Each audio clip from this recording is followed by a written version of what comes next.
নমস্কার বন্ধুরা, Piyali Bengali kitchen চ্যানেলে আপনাকে স্বাগত। চলে এসেছি আরও একটি নতুন ভিডিও নিয়ে। মাত্র 1 কাপ সুজি ও 1 কাপ ময়দা দিয়ে কোনো ডিম ছাড়াই সম্পূর্ণ নিরামিষ দারুণ স্বাদের কেক তৈরি করে দেখাবো আজ। এটা যতটাই নরম খেতে হবে ততটাই দারুণ স্বাদের। এই রেসিপি পেতে হলে পুরো ভিডিওটা দেখতে থাকুন। আর হ্যাঁ, এটা একদম ঘরোয়া পদ্ধতিতে দেখাচ্ছি, যাতে আপনাদের কোনো অসুবিধা ছাড়াই বাড়িতে এত সুন্দর একটা কেক তৈরি করে নিতে পারেন। আর হ্যাঁ, তার সাথে বলে দিলাম, শুধু ভিডিওটা দেখে গেলে চলবে না, কিন্তু তার সাথে সাবস্ক্রাইবটাও করে যাবেন। প্রথমেই বলে দিচ্ছি, আমি আপনাদের যাতে বুঝতে সুবিধা হয় সেই জন্য দেখিয়ে দিচ্ছি। এই রকম একটা কাপের 1 কাপ সুজি নেব, সেটাকে একটু ব্লেন্ড করে নিতে হবে একদম মিহি করে, ঠিক এইভাবে।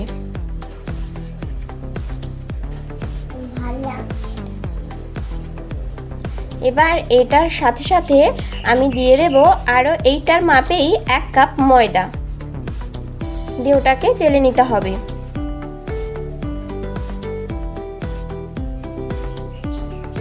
তার সাথে 1 কাপের 3 ভাগের 1 ভাগ কাস্টার্ড পাউডার দিয়ে দিলাম। এটা ভ্যানিলা ফ্লেভারের আছে, আপনারা চাইলে এখানে ভ্যানিলা এসেন্সও ব্যবহার করতে পারেন। আর তার সাথে 1 চামচ বেকিং পাউডার আর 1/2 চামচেরও কম বেকিং সোডা দিয়ে ভালোভাবে এটাকে মিশিয়ে নিতে হবে। তারপর অপর দিকে নিয়ে নিচ্ছি ওই কাপেরই 1 কাপ দুধ, উষ্ণ গরম দুধ। আর তার সাথে এই কাপের 1 কাপ চিনিকে আমি গুঁড়ো করে নিয়েছি, সেটাই দিয়ে দিলাম।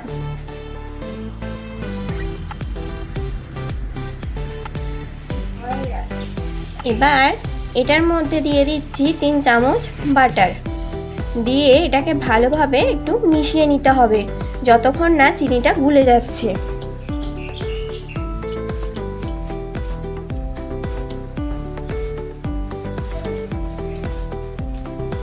ভালোভাবে চিনিটা মিশে গেলে, যেটা আমি আগে থেকে একসাথে মিশিয়ে রেখেছিলাম ময়দার সাথে সুজির সাথে, ওটাই অল্প অল্প করে দিয়ে দিতে হবে।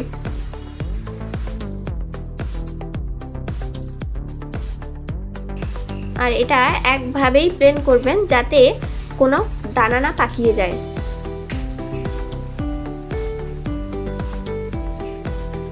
এবার একটু একটু করে পুরোটাই দিয়ে দিলাম।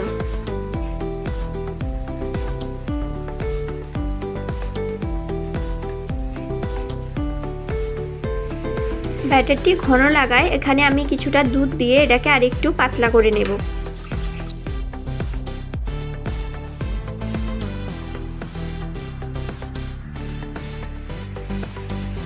আর তার সাথে দিয়ে দিচ্ছি মিল্ক পাউডার 2 প্যাকেট দিয়ে এটাকেও ভালোভাবে মিশিয়ে নিতে হবে।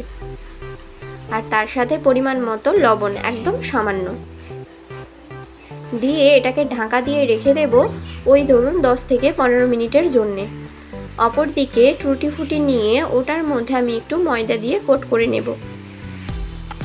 ব্যাস, তারপর আবার ঢাকনাটা খুলে দেখুন সুজিটা একটু ফুলে গেছে। তখন ওটাকে আবার বেশ কিছুক্ষণ ভাবেই ব্লেন্ড করতে হবে। ঠিক এইভাবে ব্যাটারটি তৈরি হবে। একদম শেষে ওইখানে টুটি ফুটিটা আমি মিশিয়ে নেব।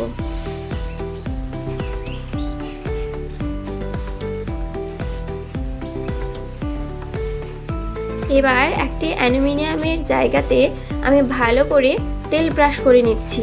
আর তার সাথে এমনি একটা কাগজ দিয়ে ওটার উপরেও ভালো করে তেল ব্রাশ করে নিলাম।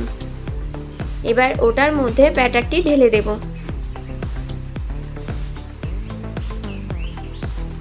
দিয়ে ওটাকে একটু ট্যাপ ট্যাপ করে নিতে হবে যাতে কোনো দানা দানা ভেতরে না থেকে যায়, সম্পূর্ণভাবে বসে যায়। অপর দিকে আমি একটি কড়াই গরম করে রেখেছিলাম, যেখান দিয়ে বাতাস বেরোবে না, সেরকমই আপনারা একটা কড়াই নেবেন। ব্যাস, ওটার মধ্যে ঢাকা বন্ধ করে রেখে দিন ওই ধরুন 50 মিনিট মতো। তারপর খুলে দেখবেন ঠিক এইভাবে একটু ফুলে গেছে। আর দেখুন এই যে খাঁচি দিয়ে আমি দেখিয়ে দিচ্ছি, একটু লেগে যাচ্ছে না, তাহলেই বুঝে যাবেন যে এটা একদম তৈরি। এবার এটাকে নামিয়ে ঠান্ডা করতে দিতে হবে। তারপরেই দেখবেন একদম গা ছেড়ে গেছে আর সুন্দর দারুণ একটা ফ্লেভারের সাথে দারুণ খেতে লাগছে। আমার ভিডিওটা যদি ভালো লেগে থাকে অবশ্যই আমার চ্যানেলটিকে সাবস্ক্রাইব করে দিন আর পাশে থাকা বেল বাটনটিতে ক্লিক করুন যাতে আমার পরবর্তী ভিডিওগুলো আপনাদের কাছে সবার প্রথমে পৌঁছে যেতে পারে। নমস্কার বন্ধুরা, ভালো থাকবেন, সুস্থ থাকবেন। লাইক, কমেন্ট আর শেয়ার।